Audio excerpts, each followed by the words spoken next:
All right, you guys, we're live. Um, we are live tonight with our investor Q&A. Anybody have any questions whatsoever? We did not get any questions emailed in. And so we don't have any questions. We're happy to answer any questions that come in. Any questions, you guys, feel free. The market is still ripe for investing. Somebody, hey Ralph. Actually, I need to call. I think I need to call Ralph. Ralph. Yeah. Hey Ralph, give me a few minutes. This Q&A is not going to last long, and I'll call you right after. One thing I did want to mention, though, is I do get a lot of people telling me that there's no deals out here, and that couldn't be any furthest from the truth. I feel like you've psyched yourself out when you say that there's no deals. It's what we call a limiting belief, and the limiting belief is that there's nothing out here. So I think there's lots of deals out here, and I get appointments every day. As a matter of fact, just like less than 5 minutes ago, I made an appointment for Thursday at 2:00 to look at a house in Upper Marlboro, Maryland. So there's deals out here. I think one advice I would give is I think oftentimes we're looking in all the wrong places for deals. And so you've got to make sure that you're looking in places where sometimes nobody else is willing to look. One of the best places to look, and we don't talk enough about it, is the courthouse. The courthouse data, and I'll just try to mention, I'm going to write them down as I say these things. There's a ton of courthouse data that you can actually go to the courthouse. A lot of these things are online where you can get information from the courthouse that you can skip trace the people and call them. And so I'm just going to try to list 5 different areas. And so we've got divorce is there. So people filing for divorce, you can contact divorce attorneys. Probate, of course, when people pass away. So probate is at the courthouse. Pre-foreclosures or foreclosures are at the courthouse. You can get those from the courthouse. Different types of delinquency notices you can get at the courthouse. And the stretch to the fifth, which one am I missing? Which one am I missing, Keith? Different types of liens and judgments you can find at the courthouse. And there's probably more that you can get at the courthouse. So when I talk to investors that are doing 10 plus deals every single month, they tell me that they get their data or they get their information where most people aren't looking, and that's the courthouse. And they figure out ways to get that information. And I know I'm probably missing some obvious categories that you can get the information from the courthouse. Absent. Did you mention probate? Yeah, I mentioned probate, but landlord tenant court filings for failure to pay. So landlords, tax liens also. We didn't stretch it to 7. Tax liens. Well, I mentioned liens and judgments, but tax liens are at the courthouse. So that's actually, so we've got judgments, we've got tax liens. That's 7 different areas that you can actually go to the courthouse or go online. The courthouse is a gold mine for investors like us. And we always seem to go the traditional route of like driving for dollars, which is still good. We're pulling different types of lists from like PropStream, List Source, Listability. But the courthouse is your gold mine, and you just have to figure out a way to get that information from the courthouse. And so let me just go over this again. And again, you guys, if you guys have any questions in general about anything, let us know. We're going to probably cut this Q&A short because we came in here with no questions. But I just wanted to give you guys an idea of where to get deals, and that's the courthouse. That's the best place for an investor to get deals, is the courthouse. And so we've got divorce. And so when we say there's no deals out here, unfortunately, people are divorcing every day. 50% of all divorces, all marriages end in divorce. We've got probate. Unfortunately, people die every day. And so 80% of people who die owning real property. And then 70% of the people who die owning real and clear. And so you can get that information at the courthouse. As you guys know, probate deals are the best deal. They're the most lucrative. Foreclosures and pre-foreclosures you can find at the courthouse. Unfortunately, people are delinquent and are foreclosing every single day. So there's deals out here every single day. Different types of delinquencies. What I'm referring to is like, what's it called when like the grass is high, and you get a lot of these things in Baltimore, where code violations. That's what I'm trying to say. Code violations. So the code violations, and the municipalities they have people driving around with code violations, because that's a way for them to make money. So code violations, you get those at the courthouse. Tax liens, people aren't paying their property taxes. Landlord tenant court. A couple of our real estate agents, to get listings, would show up at the courthouse every single day and go to the landlord tenant court.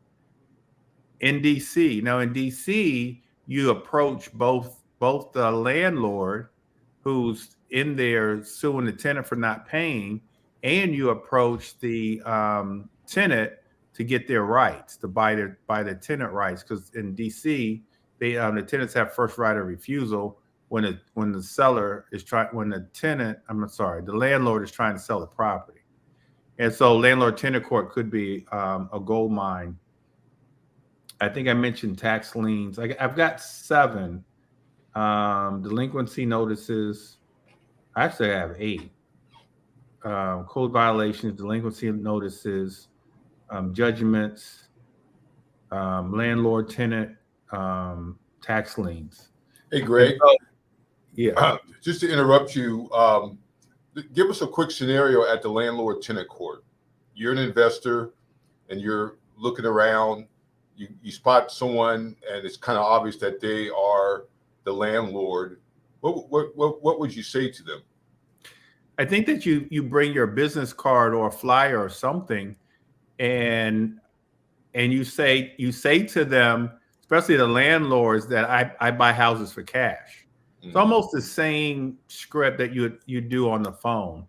I buy houses for cash. Here's my number. If you're interested in selling, please give me a call. And you know who they are, because there's a screen, there's a monitor, really all around the courthouse. There's a monitor, and it tells you who's suing who and what time those cases are. And then you see people in the hallway waiting for their court, for their session. And then, like in Baltimore, they have like a bulletin board, and I see a lot of investors putting their information on the bulletin board. I know all this stuff. I was just in landlord tenant court. And so that's what you do there. And so you can pick up deals there. But so I just want to mention that landlord tenant court, the courthouse itself is the best information. It's better than anything that we do. It's just getting that information. There was a time where we would go to the probate office twice a week. The divorce attorneys are great. I mean, all of this information is good, and all of this information at the court. As a matter of fact, as a wholesaler, you can even get your cash buyers at the courthouse because they're there bidding on properties at the auction. The auctions are in most places in front of the courthouse steps. So your cash buyers are right there. So courthouse is just like an all-in-one model, all in one place for investors to go. And so you just need to look up when the auctions are. What we used to do with our coaching students before COVID was we'd have a shadow date at the courthouse and we would go there about, 9:30, 10 o'clock and pull the filings for probate and then come right downstairs and be in time. The auctions normally started about 10:45, 11. Then we would come right back downstairs and be there for the auction. And I think one time one of our investors actually bidded on a property and won, but kind of there just to watch the process and take down names and numbers of cash buyers. And so I still go to the auction. Sometimes I'll go to bid. Sometimes I'll just go to observe. And so so that's what you guys need to do. So Tamika's saying, can we do that again? Oh, she wants to do that again. Absolutely. Yeah, absolutely. Now the probate office has changed after COVID. So I just have to do some research to see. Now, before COVID, you could just go there and plop down and get on the computer and get all your information. It's a little different now. And so I haven't been after COVID. So let me check that out. They don't let as many people in because of COVID. The good thing about the probate office too is people are coming in there actually filing for probate. And so it's just a good place. Not only are you sitting there and you're pulling the estates that have just recently opened between the time you're there and the last time you were there, but there are people who are actually coming into that office to fill out their paperwork. And you can, hand your business card out and say to them, I'm a cash buyer. I'd love to buy your house. Or if you're a real estate agent, you could list the property as well, and you can say that. And so, yeah, we can do a field trip to the courthouse, and we can show you guys all the different areas. I just listed 8 different places that you can get data to get a hold of people, motivated sellers to sell their properties. Any questions about anything, you guys? And so I'm going to run through this one more time. But we often talk about absentee owners, high equity owners. We often talk about all of those things. But the best places to go is where everybody else doesn't. And the best people to target is where people don't target, and that's divorce, probate, foreclosure, pre-foreclosure, code violations, tax liens, landlords, judgments, things like that. And so that's where we need to target everything I just mentioned, including cash buyers, all at the courthouse, you guys. So you want to familiarize yourself with the courthouse and all that it has to offer. Dwight is asking, what platform do I recommend for texting? There's a number of different platforms. I actually have been asking that same question over the last couple of weeks. I've used Textedly.com, text, EDLY, Textedly.com recently. And I find that to be, I'm looking for a platform that has a chat bot to it. And there's plenty of them out here. There's one called Podium. Podium. I would check out Podium. I'm getting ready to check out Podium because it's text, but it has a chat bot to it with artificial intelligence that talks back and forth to the people that you're texting. Let's see. How can I get my calls removed from spam filters on my on cell phone companies? Now, generally speaking, when I'm assuming that you have a list, when you have that list, it's already should be already scrubbed, and so you don't have to worry about that. But Keith, you want to comment on that? I think one thing that we've been working with using call tools is getting more phone numbers. That helps. And just about every dialer system, if you're using a dialer, has the ability to give you additional numbers so that so that your numbers aren't consistently showing up as spam. So the solution for the spam is more, your number is going to get spammed if you do a lot of calling. Right. And the numbers, Greg, say the data tells us that for every 75 dials, you should have another number show up. And you can easily get numbers. The easiest thing in the world is to get numbers, and they're free. You can use Google Voice numbers. Mm-hmm. And then there's lots of companies that will give you free numbers. And so how many numbers do we have now? Right now we have about 20. Okay. But we have 5 VAs. So, it just makes it, more fresher for the VAs to have different numbers, not to worry, and they can get into their dialing.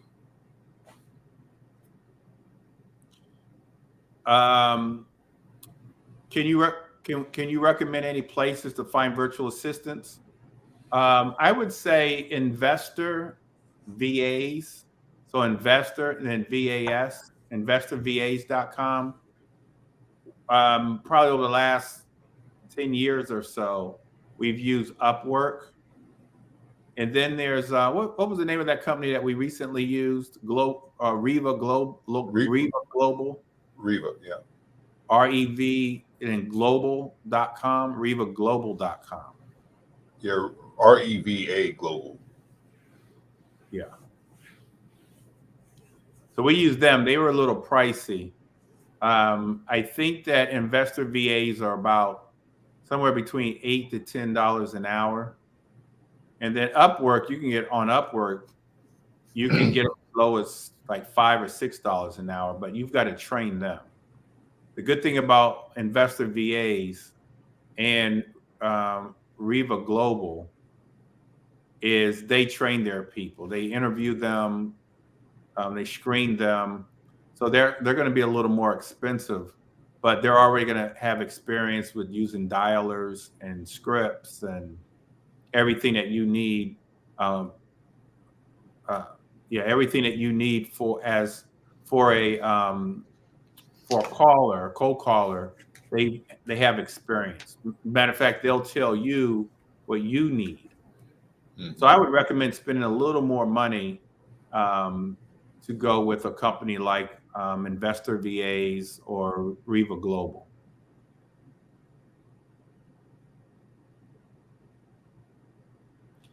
Any other questions, you guys?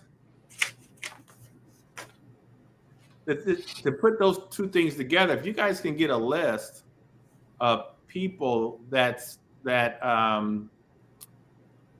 going through some of the things that we just talked about that you could find at the courthouse, and then you give it to a VA to make the phone calls for you. I mean, honestly, that's sort of a lethal combination to do that. And just let them get a list and then let them make those phone calls for you. That's really what you want to do. Because here's the thing. You want your business to be predictable. And if you can get the information from people who are divorcing, they need to sell their house, people who are going to probate, foreclosure, code violations, landlords. Now you've got sort of a predictable business because these people are highly likely to sell versus casting out sort of a wide net and hope to get someone that's on a list. These people are having some type of trauma in their lives, and it's highly likely or it's very predictable that they're going to end up selling.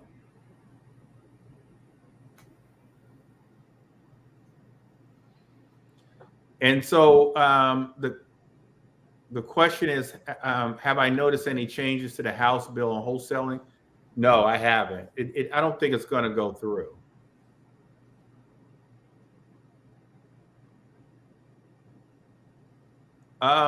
And so then the other question is a probate list online. Yeah, you can get a probate list online. The problem with getting the probate list is online is you have to skip trace to get the personal representative's phone number. I think you can get the personal representative's name. Now you've got to skip trace to get the number online.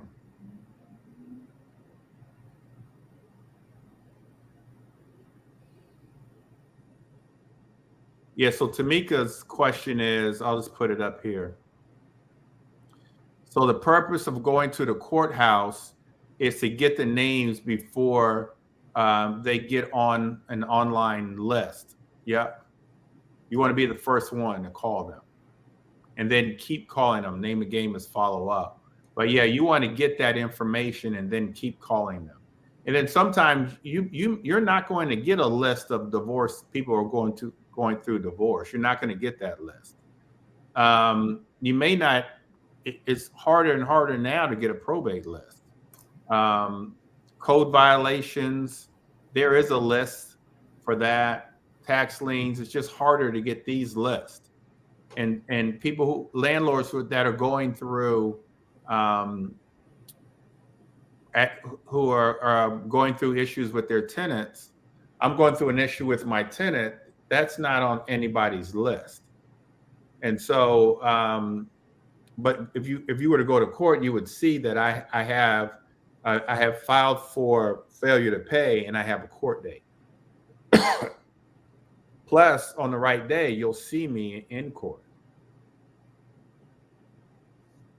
But yeah, you want to be the first one to get to that information, get to that data. And Tamika, you're right. You need to have a question mark after that question versus a period. You're right. That was a little joke. Anybody else? Any questions? See, Keith, this we thought this was going to be a 5-minute call. I did.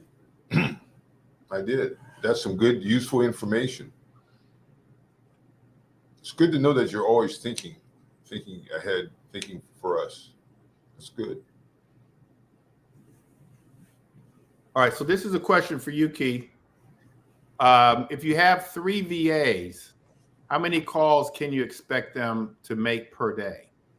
I think that depends on, first off, I hear of people using VAs for 8 hours a day. Greg and I recommend 4 hours a day. It depends on the dialer. If you're using a dialer like, let's say, Mojo, they should probably, in a 4-hour shift, they should probably at least get anywhere from 350 to 450 dials.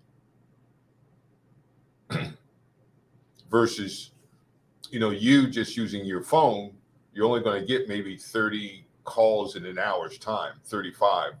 And that's if you're not talking to anyone. So I would say about, anywhere from 350 to 450. I mean, I've had some of our VAs in a 4-hour shift dial 600 dials. It depends on your dialer too. Mm-hmm. So we've gone from Mojo, which makes 3 dials at a time, to Call Tools that make 12 calls at a time.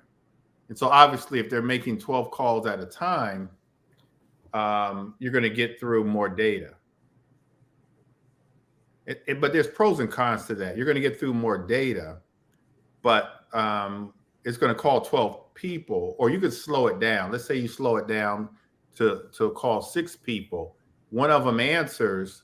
Now, what happens to those other 5 that didn't answer, or those other 5 and maybe one of them answered? What happens to them? So sometimes you miss those people and then have to go back to those people. Yep. And just so you know, Greg, so RVAs, I've got them somewhere between 4 and 5 dialers at a time, just to slow it down to make sure that they can capture those calls coming in. But like you always say, the bottom line, having a dialer, it frees you up to do other things after you train your VAs to make those dials. So then the question is, how many leads would it reasonably would you expect? And so I'll answer that, but it really depends on the type of leads that they're calling and where you're getting your leads from, your lists from, and how good is your list. And we've been learning that the hard way. We've been feeding our VAs bad lists. And so, I'll say you give me your opinion, Keith, but I'll just say for every 500 or 600 calls, you should expect to get 2 or 3 appointments with the right list, with the right data. Yeah. If you had the right data, you should be getting appointments every single day. But you have to have the right list. And so hopefully that helps you. Hopefully that answers your question. And if you're setting this up and you're getting your VAs to call, let's just say 4 hours a day or 8 hours a day, but let's just say it's 8 hours a day, and they're calling in 8 hours, how many people should they call? At least maybe 1,000, somewhere around 1,000. Yeah. Let's say between 800 and 1,000. If they're not making any appointments, either it's a bad list or your cold callers need to be retrained.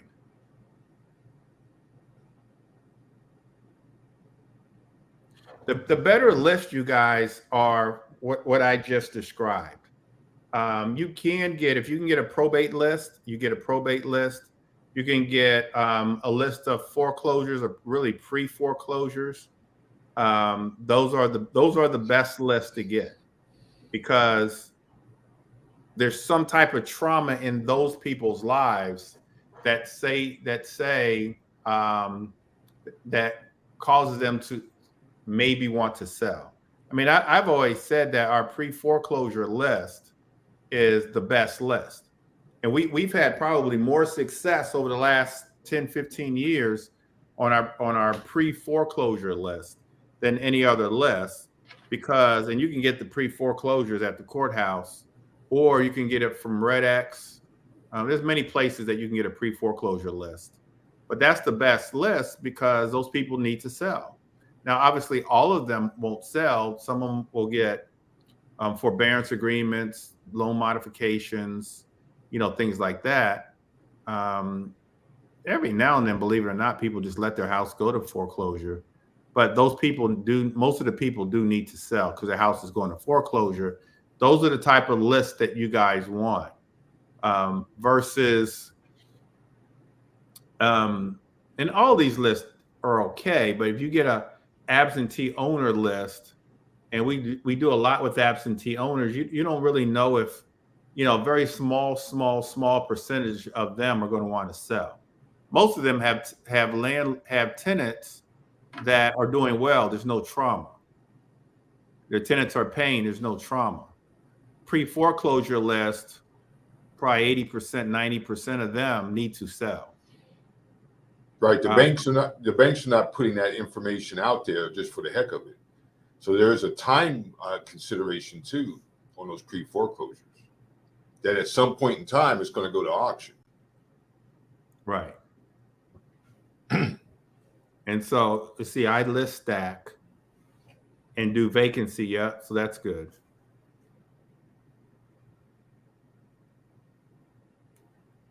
So Tamika's saying, is the pre-foreclosure list you can get at the courthouse better than what you can get online?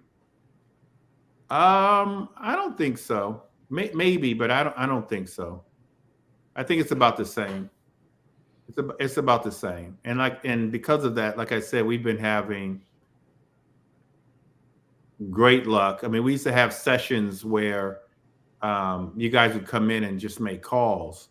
And I remember one time, I don't know if she came in, Gina, or not, but she had a list that you gave her. Gave her a list, and yeah, she set an appointment. Yeah, and I actually flipped that property. Actually, it was a subject to, and we put the lady on the contract, and I flipped the property.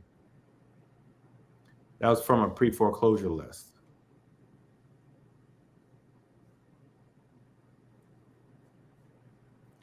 Anyway, any other questions, you guys? I think the bottom line, though, is you want your business to be as predictable as possible. You want to, I think somebody asked about the numbers. After how many calls should I expect appointments? And then after how many appointments should I expect a deal? And so you want to know the analytics, or what we call the KPIs, so that your business can become more predictable. Because if I was to tell you that for every, let's just say 1,000 calls, you get 3 appointments, but you need, I don't know, maybe 30 appointments to get a deal. Now you know the numbers. Now you can work from those numbers. You know how many appointments you need.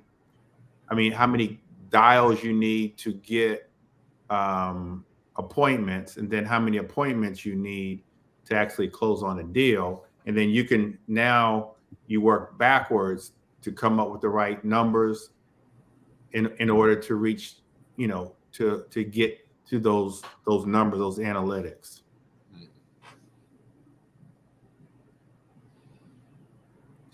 And so he gets his list from Realty Track. Yeah, you can get Realty. I've used Realty Track before.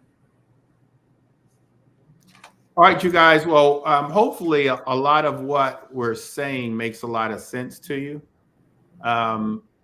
Also, follow-up is the key. We'll soon hire a VA that all they're doing is follow-up, and then old list work also. And so we're going to hire someone just to call old lists. Any other suggestions, Keith, in terms of list or cold calling or anything like that? We've been spending a lot of time to perfect that. Yeah, predictability is important, and there's even predictive data out there also. But you always preach this follow-up, having a follow-up system, and being creative, and maybe going outside those normal areas of marketing to consider going to the courthouse, making a date. I know Greg and I, since this came up, Greg, will maybe meet, and maybe after Labor Day, maybe consider going to the courthouse, or seeing if they have the availability for us to come there. Yeah, we used to call there, and they knew we were coming. Right. What other lists or platforms are good for pre-foreclosures?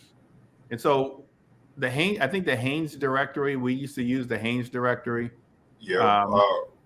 RedX, I think it's called Vortex now. VORTEX is good. It's a list that we've used. And then, of course, PropStream. And then you can always use a List Ability and List Source.com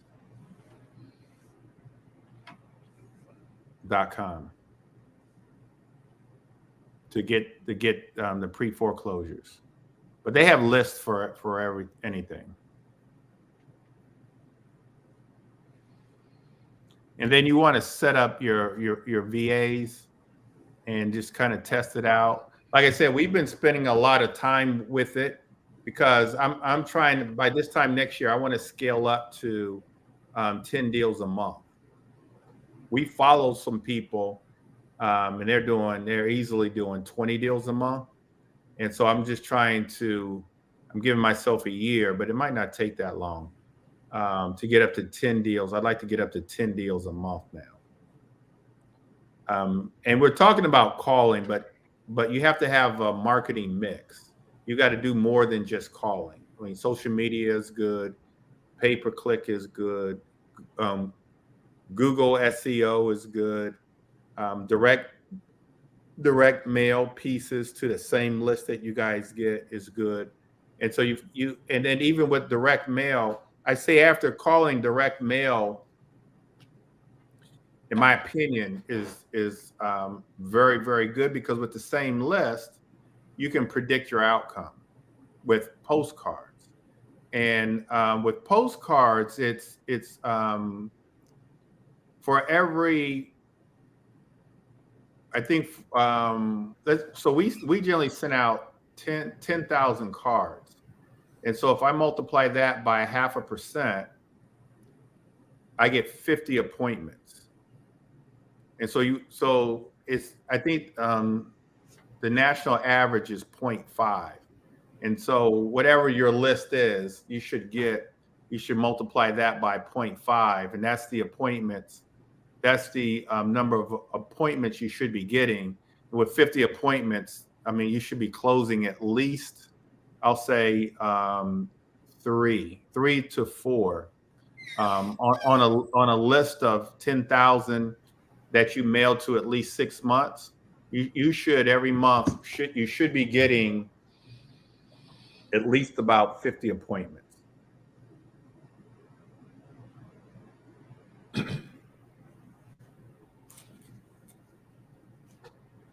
Let's see. We got a bunch of. I think I answered all these questions. What's my thoughts on Google AdWords?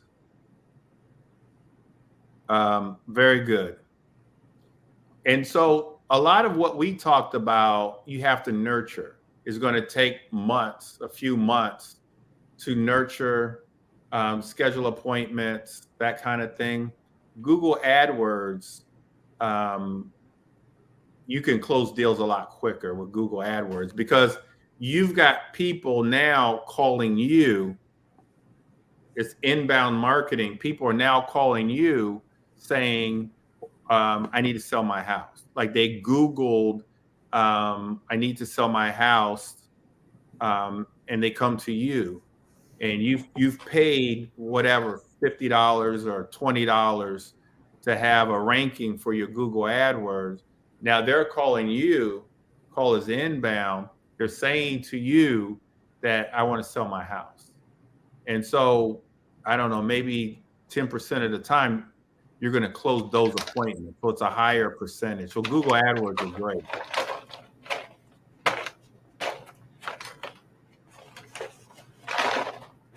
So yeah, you have to have a marketing mix. And so all of what we're saying is good, but like he said, like you've got to have a mixture. You have to have a good mixture, not just the calling. As a matter of fact, a lot of what we're talking about tonight, in terms of marketing, is better than the calling. So, but you've got to start somewhere. And then I will also tell you that you've got to invest in the marketing. And so you've got to start somewhere. So you've got to start and try to get deals sort of the traditional way, and then start spending. Once you start making some money, start spending money on things like Google AdWords, where the cost per lead might be a little more expensive, but you're going to close at a faster rate than anything that you can do, because the people are actually calling you, they're reaching out to you.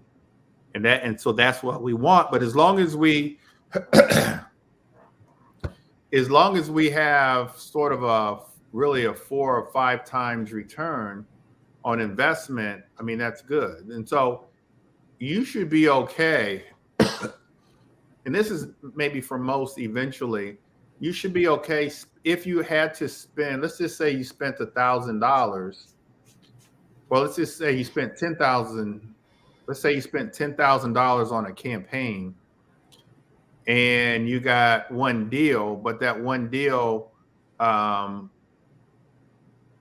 let's keep it at five. Let's say that you spent $5,000 on your full marketing mix for the month, and you guys can just kind of do the math for what your budget is. But let's say your budget's $5,000, and with that $5,000, you did direct mail, you paid for cold calling, you paid for the list, the callers, and one other thing, you spent $5,000. If you got one deal, and that one deal you made $20,000, that's a 4 times return. You take that every day. You spend $5,000 to make $20,000. You do that all day long. Now, if you get that one deal and you actually flip that property, you spend $5,000 to make, let's just say you flip a property and make $50,000. That's a 10 times return. It don't get any better than that. You spend $5,000 to make 50, or you spend $5,000 to make 20. I would spend $5,000 to make 20 all day long. But now you know what you need to do. And then if you want to scale, you just spend more money. As you're making the money, you do the exact same things, but you spend more money and do the same marketing mix. You lean more towards what's really working, so you have to monitor what's working. But that's how you do it, and that's how you start scaling your business as a real estate investor. Wow, it's 1:15 already. And so in this game, you guys, you just got to get started, and you've got to start closing deals. And then the game calls for you to keep reinvesting into your business. Find out what works. And I can tell you what works, but find out what works and then start spending more and more money there. But like pay-per-click, Google AdWords, those are good for quick money. You've got to have a great website. We use the Carrot website, oncarrot.com website. For our website, there's nothing really special, and it's very inexpensive. I think they have a site that starts at $69 a month, on carrot.com. Mine is fastcashdmv.com. You can go there at fastcashdmv.com just to see what a Carrot website looks like. But it's already optimized a little bit. Now they have bigger packages where you can spend $199 to get some optimization, which I'm probably going to do. I haven't done it yet, but I actually got a lead today from my site that doesn't have a lot of optimization, but I've just had it for so long that Google, through its what's it called? Not the analytics, through its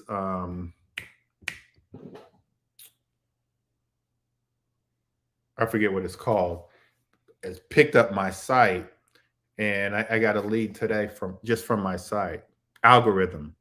Looking for the word through its algorithms have picked up my site, and I don't even, I don't have like a lot of links and things like that on my site. But a good website, you're going to need that also, though. And so I would look into or set up an appointment with OnCarrot to look at getting a good investor website. So the average wholesale fee, I'll say the average wholesale fee in the DMV is about $20,000. I'll say Baltimore. For some reason, I don't include Baltimore in the DMV, but most people do.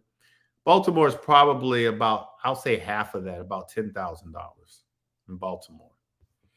But DC, Maryland, PG County, I'll say is about 20,000. I try to average 30,000. It's not unheard of to hear people making 50,000 or 100,000 on a wholesale deal. But on average here in our area, it's about 20,000.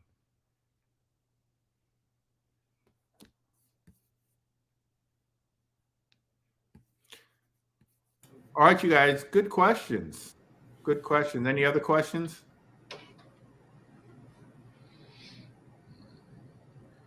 All right, you guys, we are here to help the Platinum Coaching students. We will be out this weekend. He said, even Virginia. I don't know if you're, when you say even Virginia, if you're saying, when you say that, I think that you're trying to say that Virginia could be higher, and it could be. Virginia could be higher. It just depends on the deal. I would say, though, in our area, DC is probably the highest. I mean, when we do a deal in DC, because the price points are so high, it's not unheard of to average about 30,000 in DC on a wholesale deal. Now, you've got to know what you're doing, and you got to know how to negotiate with the seller. You got to know how to negotiate with the cash buyer. You've got to know how to run comps. Like you've got to know what you're doing. If not, you want to maybe partner on a wholesale deal with someone that really knows what to do. A high percentage of the time when I negotiate and get them on the contract, I renegotiate with them closer to the settlement date. And a high percentage of the time, I'm able to get even a better number. But you just got to know what you're doing to average like 30,000 or more. And some people average more. I've got an agent in my office, Marquise, he averages more than that. But you've got to know what you're doing. And like I said, and so I actually partnered with one of my agents early part of this year. He was happy to partner with me on a deal, on a wholesale deal in Woodridge on Randolph Street, and we both made $25,000. It was a $50,000 wholesale fee, and we both made $25,000. But just we negotiated really, really well. She brought the deal, and I did the negotiations, and I found the cash buyer. And believe it or not, the cash buyer that I wholesaled it to, and we made $50,000, we split it. He's a true cash buyer, and I'm thinking, he's going to flip the property.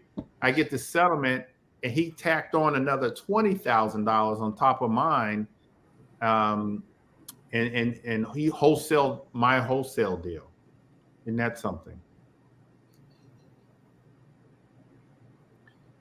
Do I have experience with virtual wholesaling?